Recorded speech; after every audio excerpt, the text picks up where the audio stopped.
Welcome to another episode of last week's Comics Today. It is another smallish week, but there were a few things that I thought were coming out this week that were on my Comic Shop's weekly newsletter that weren't actually coming out this week. So this is what I got, and I will get the other stuff at some future day. But we're going to start with Public Domain this week, and it continues to be a great read. It's one of those books where you get, instead of an inside cover, you get comic pages just immediately. And I believe it ends, not quite. There's an ad at the back. But this book is really shaping up. So, based on issue 1, I thought things were going to go a certain way, and it turns out I am, of course, once again wrong. But that's fine, because this is really good, and I absolutely recommend it. I've mentioned the story a few times, but we have a couple of characters, this guy being one of them, and the father of one of our main characters. This opening is fantastic.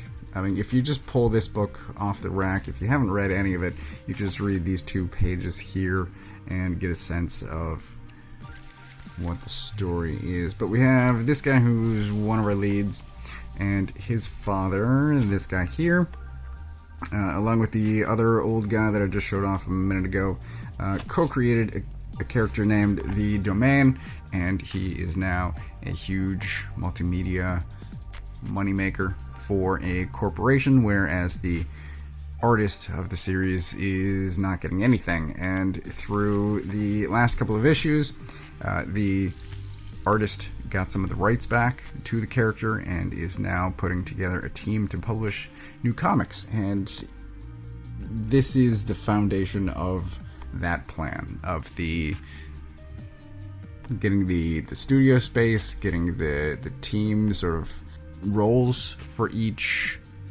person worked out, and it's really good. I'm loving this series. There is a lot that references real world events, and all of it is amazing. Zdarsky is fantastic. Up next is Shaolin Cowboy issue 6. I do have one of the variant covers just like last issue, but when I heard James Herron was going to be doing one of the covers, I had to, I mean, why wouldn't I, right? Nothing against Jeff Darrow, because he is an absolute master.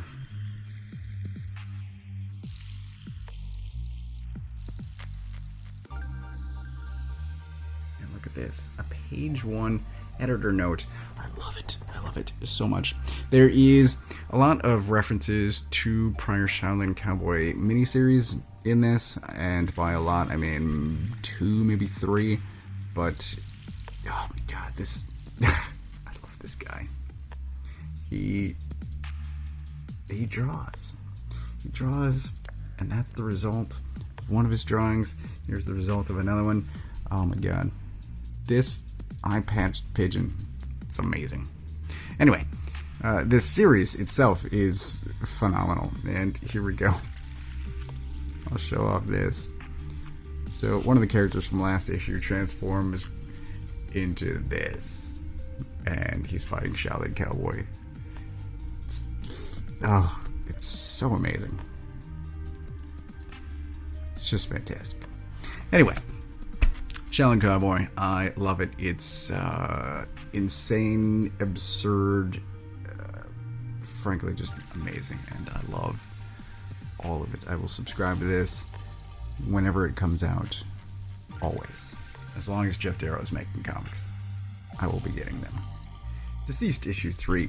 In this, War shows up. The Greek god War shows up, and he says that the events of previous DCeased miniseries have been a struggle, not a war, that a war is now coming, and everyone's gonna die.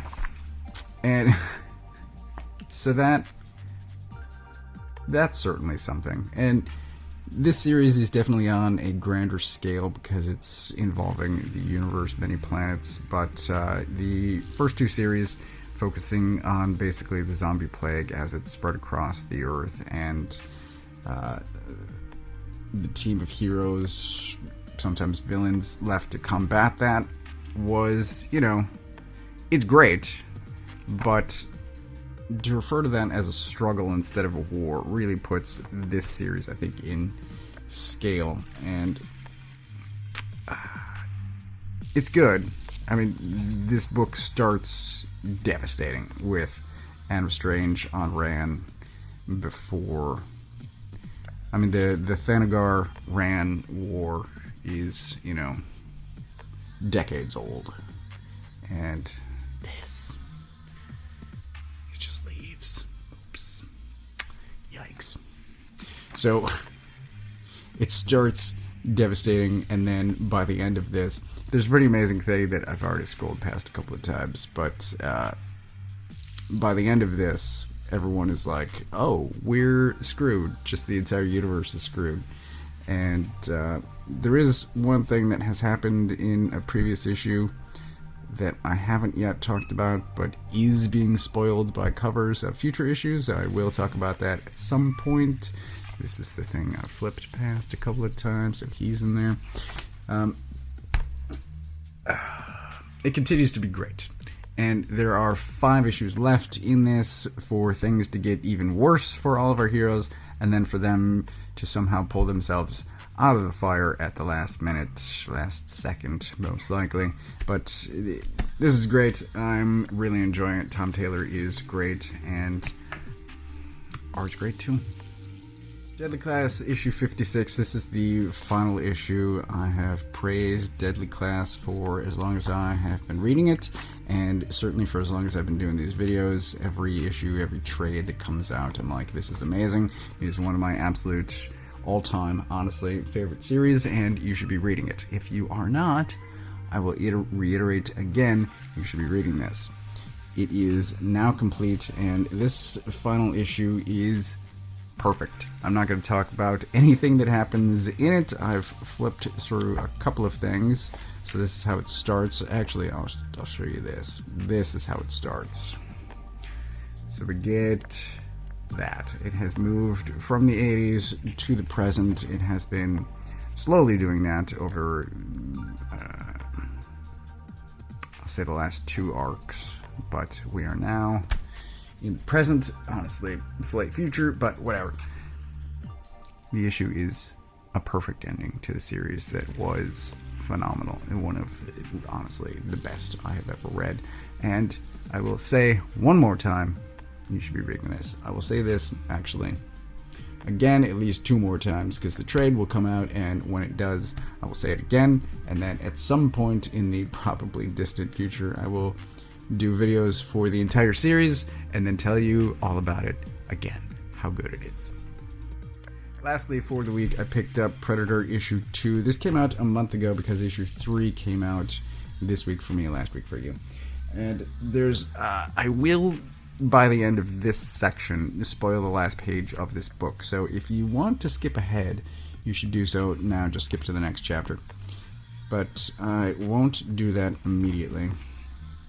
So our main character at the end of the first issue crash-landed on an ice planet. She is roughly 100 miles from where she needs to be to get resupplies to fix her ship that is, slowly aging. And it's not helped by the fact that she just crashed, as I said. So she is going after a specific predator, not this one, because this one has 4 tusks, and the one that she's after is missing one. For reasons. Alright, so I've got issue 1 here. Issue 1 starts thusly, and I don't think I talked about this. I know I didn't talk about it the first time. So here's page 1, right? We got a planet, we got a year, we've got what appears to be a fight going on here, and right here, right there. See that? That's an axe. This fight, the lighting in this fight doesn't make any sense to me. So, the combatants, which appear to be 2 predators, are backlit the entire time. So here, there's lighting in the background. It makes sense that the predator is all in shadow. Here, I don't know. But we get to this, and there's a couple other instances where the entire scene is lit except for the characters, and I'm just like, how does this lighting make any sense at all? Like, this is lit horizontally, but the light is obviously coming from above. What? And then it continues to not make any sense. So this is how the scene ends. These were the preview pages that were put out, I don't know how many months ago, 3, 4? So I don't think I'm spoiling anything, but we get a comment here. I lost my axe. So the axe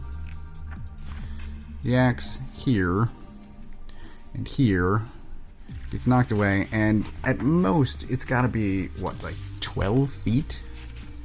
Maybe? From wherever this fight ends? I don't know. I have no idea why it didn't get picked up.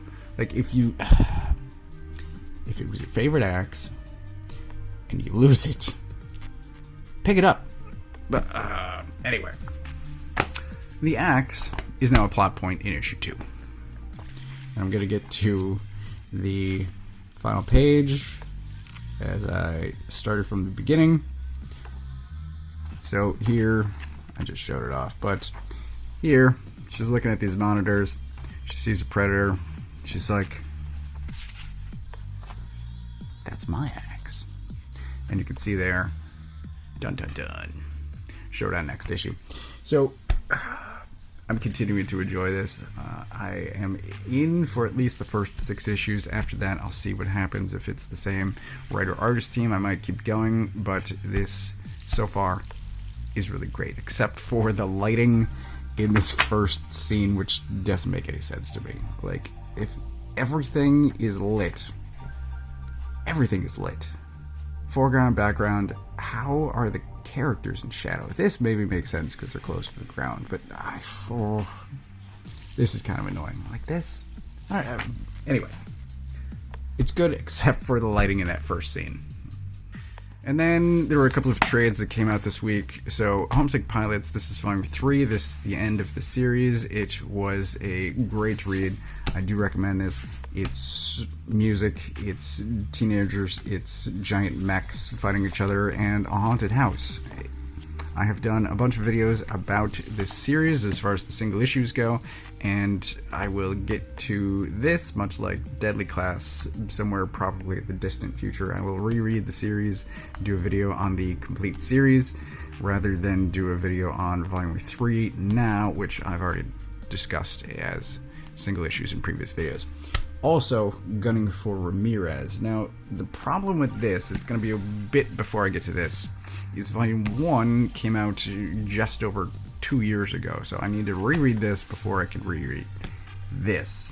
But I do remember some of this stuff. The cover really helps. But there's a car chase, there's these 2 women, there are vacuum cleaners, there's this guy.